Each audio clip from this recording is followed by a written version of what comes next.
A judge in British Columbia is expected to rule today on a case that made headlines across the country. It's that of Laura Szendrei, a Vancouver area teen who died after a severe beating in a park. The man convicted for the crime will find out if he will be sentenced as a youth or an adult. It's a huge difference in terms of how much time he would spend behind bars. Richard Zussman has the details from Vancouver. Laura Szendrei was beaten to death back in a few years ago when she was just 15 years old in 2010. She was left for dead in a North Delta park. She died in hospital the next day.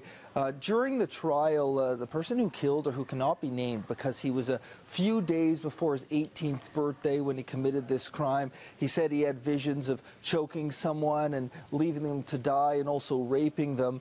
His name has not been released because of his age.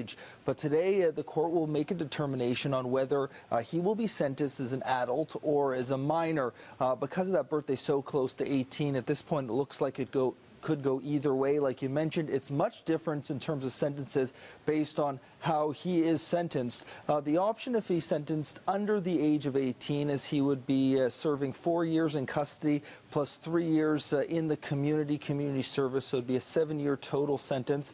If he's sentenced over the age of 18, he would not be eligible for parole for at least 7 years, and he'd be sentenced to life in prison. Szendrei's family has been very vocal about asking for that sentence for the man who's now 20 years old.